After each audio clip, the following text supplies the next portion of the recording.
नमस्कार, आप देख रहे हैं इंडिया न्यूज मध्य प्रदेश छत्तीसगढ़। मैं हूं आपके साथ पराग गुप्ता। 15 नवंबर को होने वाले जनजातीय गौरव दिवस के आयोजन को देखते हुए मुख्यमंत्री शिवराज सिंह चौहान ने मंत्रालय में लोकार्पण की तैयारियों की समीक्षा की। प्रधानमंत्री नरेंद्र मोदी गौरव दिवस सम्मेलन को संबोधित करेंगे और हबीब रेलवे स्टेशन का लोकार्पण करेंगे। 15 नवंबर को कार्यक्रम में करीब 2 लाख लोग शामिल होंगे। करीब 1 करोड़ जनजातीय लोगों को वर्चुअली जोड़ा जाएगा। कार्यक्रम में आजीविका मिशन और वन धन योजना के अंतर्गत जनजातीय समुदाय के स्व सहायता समूह के उत्पादों की प्रदर्शनी लगाई जाएगी, जिसकी थीम वोकल फॉर लोकल होगी। जनजातीय गौरव दिवस के कार्यक्रम को लेकर कमलनाथ ने निशाना साधा है। कमलनाथ ने निशाना साधते हुए कहा है कि ये एक इवेंट मैनेजमेंट है। आदिवासी एक साधारण वर्ग है जिसके नाम पर बीजेपी इवेंट शो कर रही है। उन्होंने आगे बीजेपी पर निशाना साधते हुए कहा कि मोदी जी हर जगह इवेंट मैनेजमेंट करते हैं। आज के आदिवासी बहुत समझदार हैं, वो हकीकत और बीजेपी की राजनीति को समझते हैं। एक तरफ प्रधानमंत्री और मुख्यमंत्री वोकल फॉर लोकल का नारा देकर आदिवासियों के लिए कार्यक्रम कर रहे हैं, तो दूसरी तरफ आदिवासियों के लिए इस कार्यक्रम को कांग्रेस इवेंट मैनेजमेंट कह रही है। आदिवासियों को अपने खेमे में करने के लिए बीजेपी और कांग्रेस दोनों पार्टियां लगातार प्रयास कर रही हैं, लेकिन अब यह देखना होगा कि आदिवासियों की आवाज कौन बनता है या आदिवासी किसे अपनी आवाज बुलंद करने के लिए चुनते हैं। कौन बनेगा आदिवासियों की आवाज, आदिवासियों की समस्या का कौन करेगा समाधान। आज हम इसी मुद्दे पर करेंगे चर्चा, जिसमें हमारे साथ कुछ खास मेहमान भी जुड़ेंगे। लेकिन उससे पहले आइए सुनते हैं कि आदिवासी और 15 नवंबर के कार्यक्रम को लेकर क्या कुछ कह रहे हैं मध्य प्रदेश के पूर्व मुख्यमंत्री कमलनाथ। आज के आदिवासी बहुत समझदार हैं, बहुत ज्ञान है उन्हें, और वो समझते हैं क्या कलाकारी है और क्या हकीकत है।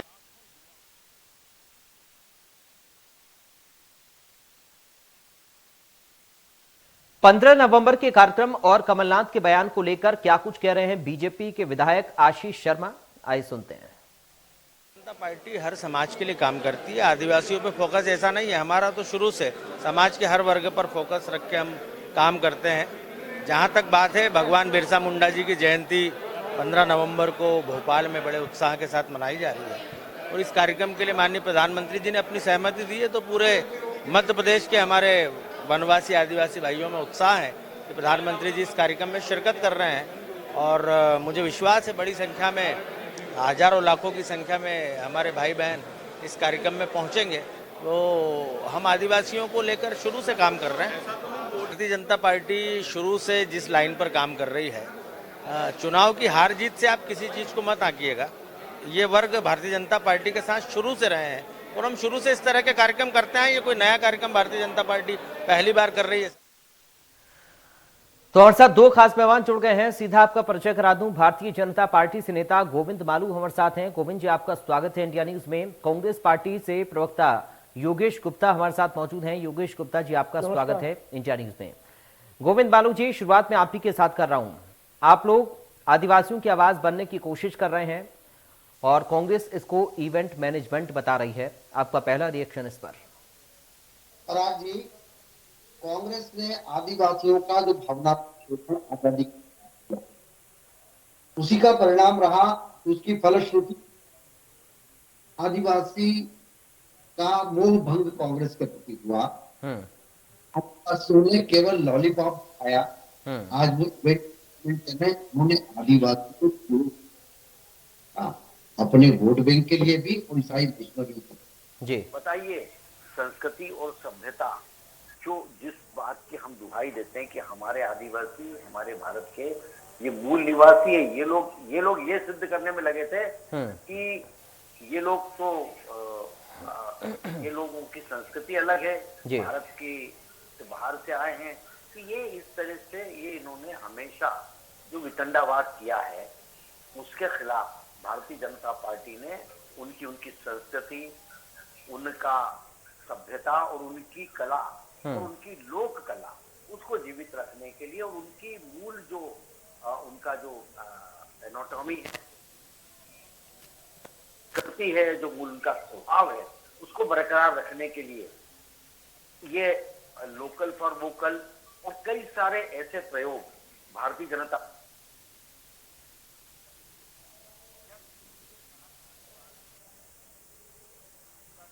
भरोसा किया, इन्होंने आदिवासियों को इन्वेस्ट कर दिया है ईसाई मिशनरियों में। ईसाई वोट बैंक इनका होता, क्योंकि जिस तरह से मुस्लिम वोट बैंक, जिस तरह ईसाई वोट बैंक की राजनीति करते हैं, कभी इन्होंने आदिवासियों को भला यदि किया होता। हमारे झाबुआ अंचल में लोहे की ये रेलिंग वो खाने पर मजबूर हो गए थे। आपने देखा काला हांडी, और ये इतिहास में दर्द है किस तरह के कांग्रेस के लिए ये आंसू बहा रहा है इतिहास। लेकिन गोविंद जी, आदिवासियों को अलग कौन समझ रहा है? आप कह रहे हैं कि वो उनको अलग कांग्रेस ने समझा, कांग्रेस पार्टी के नेता ये कह रहे हैं कि वो तो सामान्य हैं। वो तो वोट बैंक समझा पराग जी। उन्होंने आदिवासियों के नाम का भावना शोषण किया, उनके उन्नयन और विकास के लिए उन्होंने चरागाह बना दिया आदिवासी क्षेत्रों का अपने नेताओं के लिए और अधिकारियों के लिए।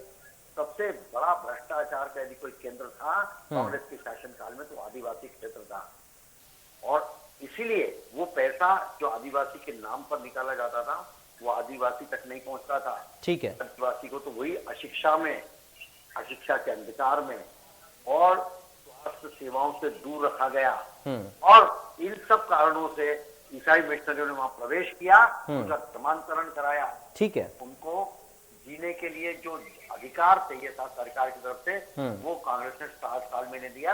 ये भारतीय जनता पार्टी की सरकार थी जिसने कई सारी योजनाएं आदिवासी क्षेत्रों के लिए की। हमारे प्रदेश के यशस्वी मुख्यमंत्री शिवराज सिंह चौहान जी ने भी जनजाति क्षेत्रों के लिए और उनके शिक्षा के लिए, स्वास्थ्य के लिए, उनकी उपज के लिए, वनोपज के लिए कभी समर्थन मूल्य की बात सुनी थी आपने? ये शिवराज सिंह चौहान की सरकार ने की। एकल विद्यालय से लेकर के और स्वास्थ्य सेवाओं का बड़ा विस्तारीकरण इस युग में हुआ। ठीक है। इसी के कारण यहाँ धर्मांतरण रुका। ये लोग धर्मांतरण के लिए चरागाह खोल दी थी लोगों ने। ठीक है सर। योगेश गुप्ता जी, बीजेपी ये कह रही है ये कोई इवेंट मैनेजमेंट नहीं है और ये कोई नया इवेंट नहीं है, ये तो रेगुलर है, ये तो करते आए हैं बीजेपी के लोग। देखिए पराग जी, मैं यार मुख्य बिंदु जो मालू जी ने उठाया उन पर रोशनी डालना चाहूंगा। इन्होंने शुरुआत करी भावनात्मक शोषण। अगर आदिवासी भाइयों का, उस वर्ग का अगर किसी ने भावनात्मक शारीरिक रूप से शोषण किया है तो निश्चित रूप से भारतीय जनता पार्टी और उसके नेताओं ने किया है। आदिवासियों पर होने वाली अत्याचार की घटनाएं पिछले 70 सालों में अगर सर्वाधिक कहीं घटित हुई है तो वो मध्य प्रदेश में शिवराज जी के शासन में हुई है। ये मैं नहीं कह रहा हूँ, कांग्रेस पार्टी नहीं कह रही है, एनसीआरबी के आंकड़े हैं। केंद्र शासित मोदी सरकार ने ये तमगा शिवराज सरकार को दिया है। आदिवासियों को हमेशा वोट बैंक के रूप में भुनाने की कोशिश करने वाली भारतीय जनता पार्टी शायद ये भूल चुकी है, मोह भंग कह रहे हैं कि कांग्रेस से आदिवासियों का मोह भंग हो गया। इनकी बातें प्रमाणित तौर पर कहीं मैच नहीं होती है। मैं आपको उदाहरण देता हूं, 2018 के विधानसभा चुनाव में 80 सीटें एससी एसटी बहुल क्षेत्रों की थी, जिसमें से 59 सीटें कांग्रेस पार्टी को आदिवासी भाइयों ने दी। अभी वर्तमान में सिर्फ आदिवासी वर्ग की अगर सीटें काउंट की जाए तो 47 सीटें हैं। उसमें से अभी भी वर्तमान में 30 सीटें कांग्रेस पार्टी के पास है, मात्र 17 सीटों पर भारतीय जनता पार्टी सिमटी हुई है।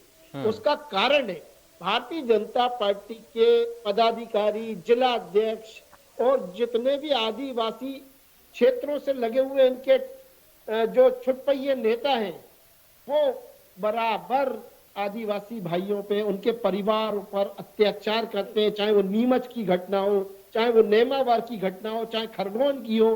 किसी को गाड़ी से बांधकर घसीटा जाता है तो किसी बच्ची के साथ बलात्कार करके उसके परिजनों को जमीन में गाड़ दिया जाता है।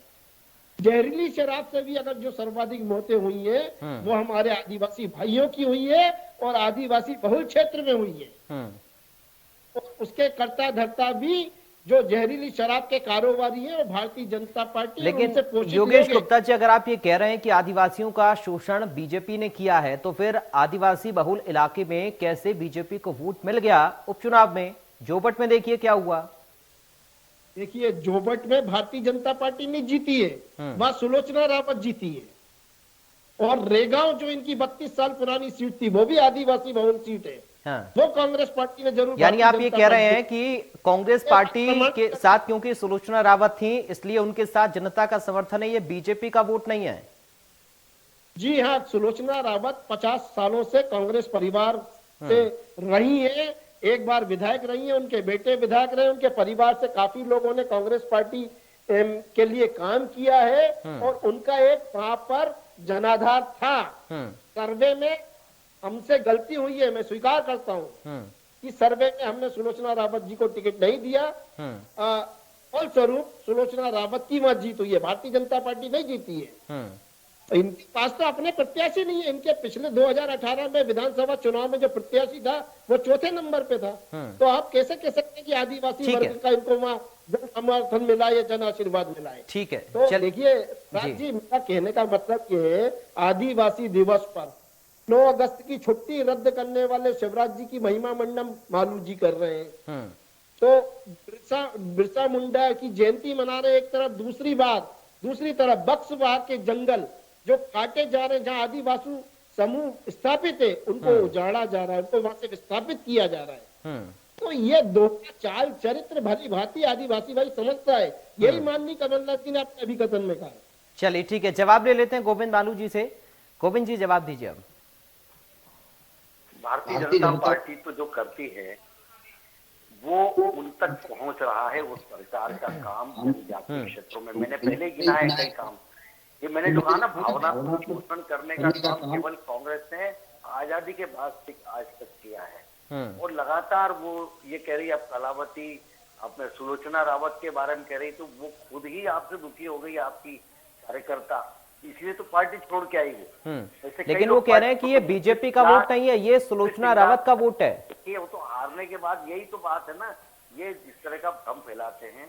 इनके आदिवासी नेता उमंग सिंघार कहते हैं ब्लैकमेलिंग तो उनके साथ हो रही, विचारों के साथ। वो कह रहे हैं कि दिग्विजय सिंह ब्लैकमेलर है, हमारे साथ अन्याय कर रहे हैं। ये ऐसी बात कांग्रेस के नेता ही कह रहे हैं, हम थोड़ी कह रहे हैं। और मैंने कहा ना, अब ये इटली से आयातित इनके नेता लगातार वेटिकन के संपर्क में रहकर यहाँ धर्मांतरण के केंद्र खोल दिए इन्होंने। छत्तीसगढ़ में सरकार है, आप अपना सर्वे करा लीजिए या आपके चैनल वाले वहां जाकर देखें किस तरह से आदिवासी क्षेत्रों में धर्मांतरण कितनी ताकत के साथ किया जा रहा है और सरकार सपोर्ट कर रही है। तो मूल बात तो वहां आई है ना कि आदिवासियों का जो मान मर्दन, उनके स्वाभिमान का मर्दन, उनकी संस्कृति और सभ्यता की हत्या, ये कांग्रेस कर रही है। बाकी बातें तो बात की है। और इनको चाहिए वहां पर ऐसे आदिवासी, अशिक्षित आदिवासी चाहिए ताकि भ्रष्टाचार के मौके मिले। ये इन्होंने खुद पाए हैं 60 योगेश जी आ रहा हूं। और इसीलिए कांग्रेस के से आदिवासी जो भी वोट था, आदिवासी क्षेत्रों में लगातार पराजय हुई। 2018 की ये बात करते हैं, हमसे गलतियां हुई, हमारे उम्मीदवार चयन में गलती हुई और कुछ गलतियां हुई, इसके कारण हमको वहां इतना प्रतिशत नहीं मिला। कांग्रेस का कोई वहां पुरुषार्थ नहीं था, कांग्रेस को तो जगह बता दी। अभी देखिए जोवट के चुनाव में, लेकिन वो तो बता रहे हैं कि जोवट में बीजेपी को वोट नहीं मिला है ना, वो तो सुलोचना रावत को वोट मिला है। और उमंग सिंघार गोविंद जी, योगेश जी कह रहे हैं कि जोवट में बीजेपी को वोट नहीं मिला, वहां पर सुलोचना रावत को वोट मिला है। इनके शोषण तो इनके यही कर रहे हैं। आपके पास अपना क्या है?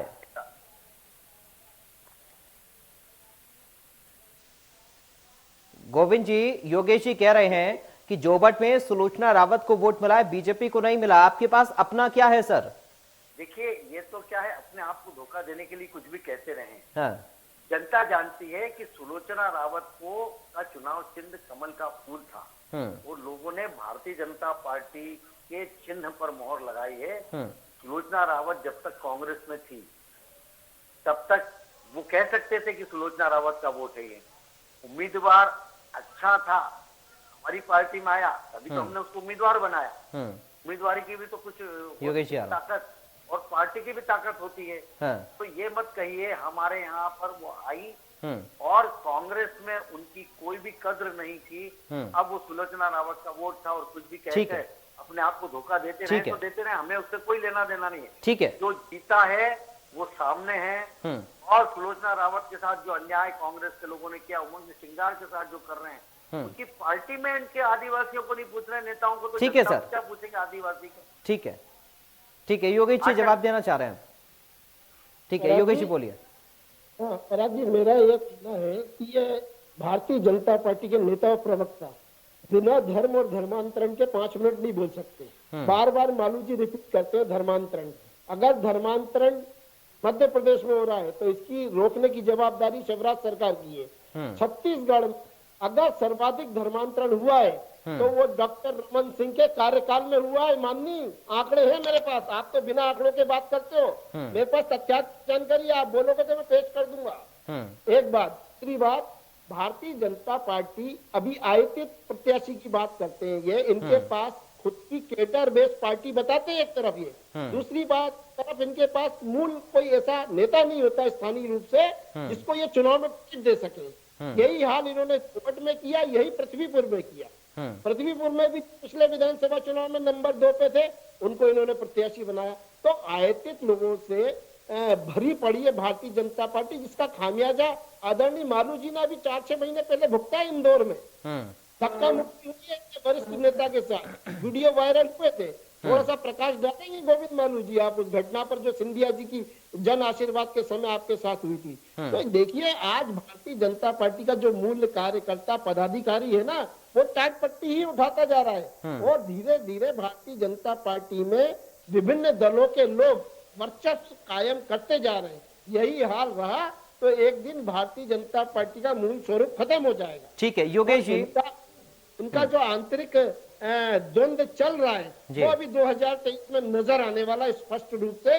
रही बात आदिवासी भाइयों के हितों की, तो आदिवासी भाइयों को हितों को 15 माह के अल्प कार्यकाल में कमलनाथ जी ने जिस तरीके से उनके लिए प्रयास किए थे, जो काम किए थे, वो आदिवासी भाई भूला नहीं है। जिस जमीन पर जो आदिवासी था उसको वहीं उसका मूल निवासी बनाया, पट्टा दिया, उसको कब्जाधारी बनाया, और जो ब्याज बट्टे का काम चल रहा था उसको भी समापन करवाने का काम अगर किसी ने किया तो माननीय कमलनाथ जी की सरकार ने किया। तो कमलनाथ जी ने आदिवासी वर्ग के हितों के लिए अपने कार्यकाल में काफी कुछ ऐसे सराहनीय काम किए हैं जो वर्षों वर्षों तक ठीक है आदिवासी भाइयों को कांग्रेस की तरफ झुकाव रखेंगे।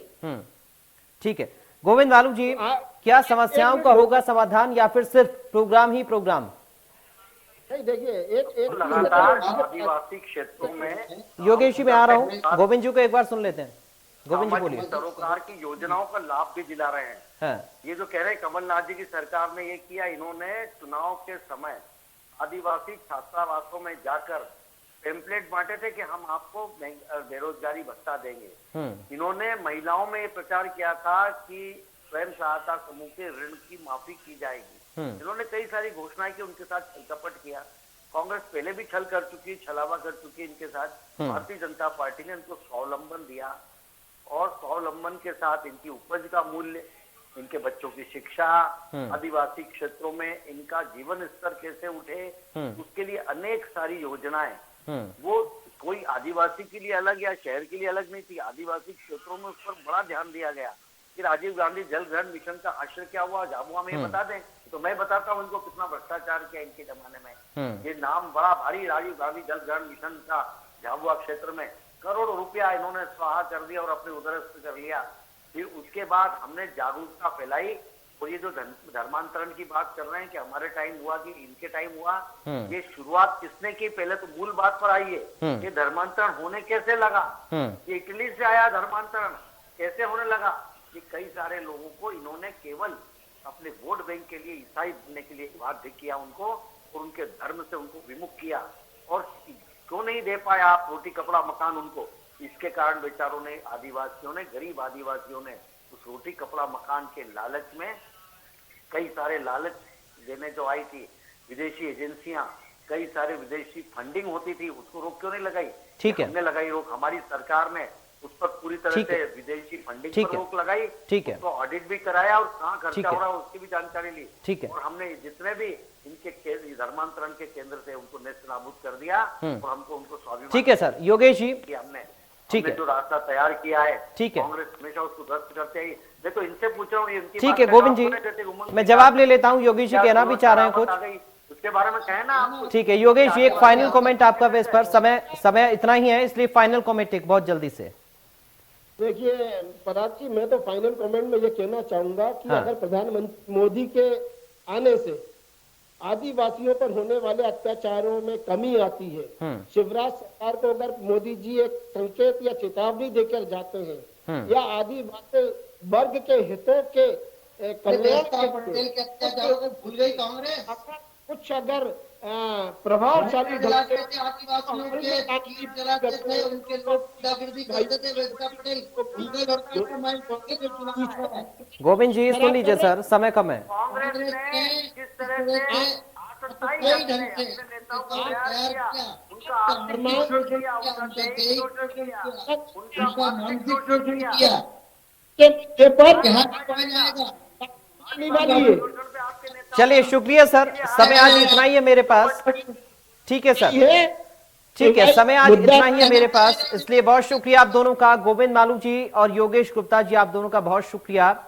ये जो कार्यक्रम होने जा रहा है, इस कार्यक्रम का कितना असर पड़ता है और क्या आदिवासियों के समर्थन में काम होते हैं, ये देखना बेहद अहम होगा, क्योंकि पॉलिटिक्स तो आदिवासियों को लेकर दोनों ही पार्टियां कर रही हैं, लेकिन कौन अपने वादों पर खरा उतरता है और कौन आदिवासियों की असल चिंता करता है, ये बहुत अहम है। फिलहाल दीजिए इजाजत, आप बने रहिए।